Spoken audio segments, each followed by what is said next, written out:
Farms can be nature's best friend. Humans can do a better job as caretakers. Sometimes those wild plants and animals need our help. ReWilding creates the opportunity for balance, for partnership, for a better, greener future.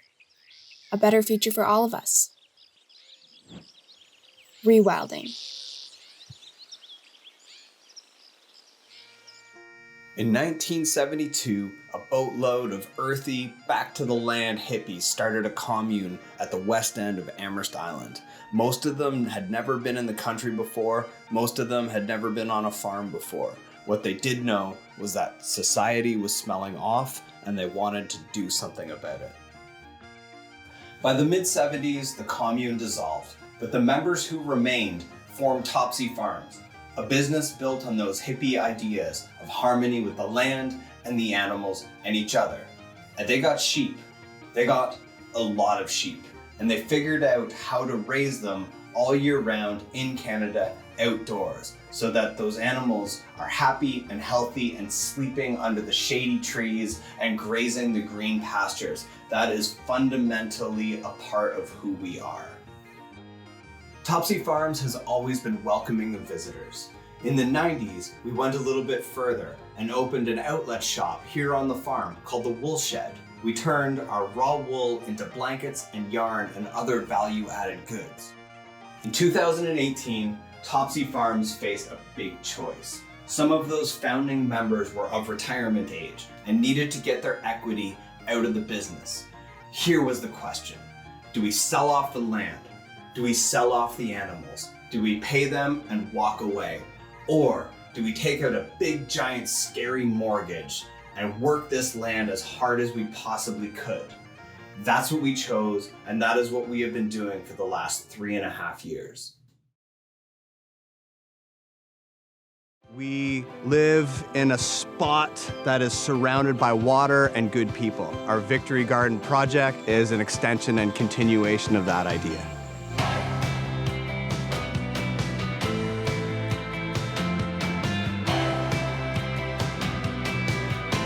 Planting gardens during a time of uncertainty was a good way for people to spend their time. So when Kubota heard that we were going to be planting gardens for our neighbors, they offered the use of their equipment, which for us, it couldn't have been better timed. So because of the help that we have received, we've been able to do 20 gardens in 30 days. So today we are building a garden that has been customized for our new neighbors, Martin and Gladys. And we could not think of a better way to end this project, and we could not think of better human beings to do this with. Okay, so now you're caught up. 49 years in 3 minutes, that's pretty good. So ReWilding, building hedgerows, permaculture, giving nature back to nature. Why? What is the point? For a farm like this, it is all about biodiversity, that a healthy, happy nature makes a healthy, happy farm. Those hippie founders, they say that this is the best thing that we have ever done because it will outlast us. Welcome back to Global News Morning. Time to take a little trip to Topsy Farms. You can find Topsy Farms on Amherst Island. That happens to be the home and the workplace of one of the coolest guys in the region. This is Jake Murray. Jake, love speaking with you. Good morning to you. You love giving back. Last summer, we were talking about how you were doing victory gardens for neighbors, basically in a pandemic, building gardens for people, which is cool enough. You've taken it one step further, giving nature back to nature. Explain ReWilding. Other people might know it as such terms as hedgerow, buffer strips, mini forest, basically letting a plot of land grow. You see this on the sides of roads, on the highway, unused land that just gets thicker and thicker. You're doing this on purpose and actually cultivating it. How come? How come indeed?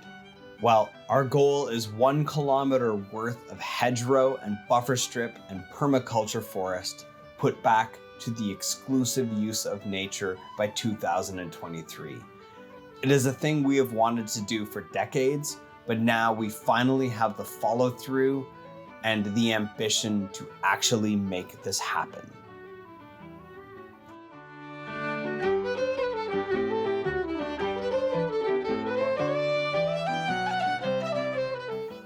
Hey, it's Jake out in the ReWilding pasture. See all of these tall trees behind me? A good chunk of those are ash trees, and they have a disease called the emerald ash borer. In 10 years, most of those are going to be gone. So getting some trees planted now is a really good idea.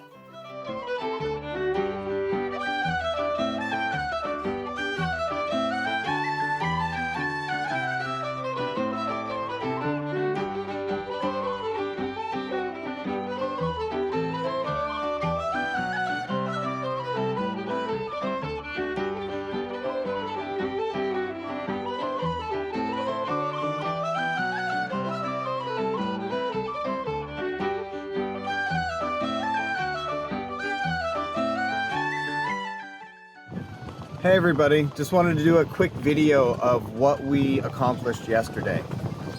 So we have, coming up the farm laneway, a ready spot for some sunflowers. This is where the hedge planting starts. Right there, look at all those sweet little trees. Here is the existing hedgerow that Jim and Sarah from that Hedgerow Co. did a month ago. Coming up to the site, there's our beautiful Kubota SV75, my sweet baby.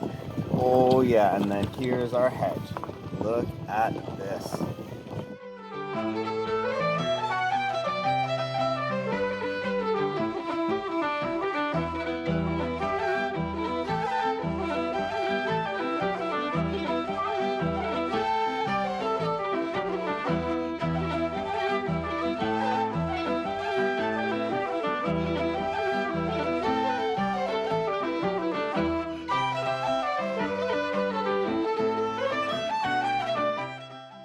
So what are our future plans? We're going to keep going. We're going to keep working. We're going to keep doing our best every single day because we know it is right. We know what we have to do. We will keep giving nature back to nature as much as we can. We will keep providing a healthy, safe, happy home for the sheep and the animals on this property. We will work, we will strive, we will fail, we will get up, we will dust off, we will do it again. Thank you for following our journey. Thank you for your interest in the hedgerows. Thank you for helping us to keep the farmland as a farm.